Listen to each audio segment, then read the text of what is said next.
NASA ने एक animation के जरिए बताने की कोशिश की है कि जब गर्दिश करते हुए दो सैयारे आपस में टकराते हैं तो वो धमाके की नौइयत क्या होती है। जाइंट इम्पैक्ट की थ्योरी ये कहती है कि तकरीबन 4.5 अरब साल पहले हमारी दुनिया नई थी और उस वक्त आसमान में चांद नहीं हुआ करता था, बल्कि हमारे निजाम शमसी में एक और सैयारा गर्दिश कर रहा था जो अपने साइज में मरीख के बराबर था। इसका नाम थिया था। थिया नामी सैयारा गर्दिश करते करते हमारी जमीन से आकर टकराया और इसके परिख्चे उड़ गए।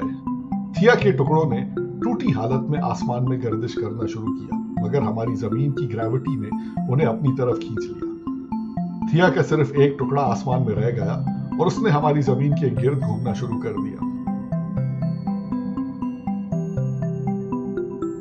आज हम नजरें उठाकर आसमान की जानिब देखते हैं तो हमें इस कदीम तबाह हुए सैयारे का वो हिस्सा चांद की शक्ल में घूमता नजर आता है।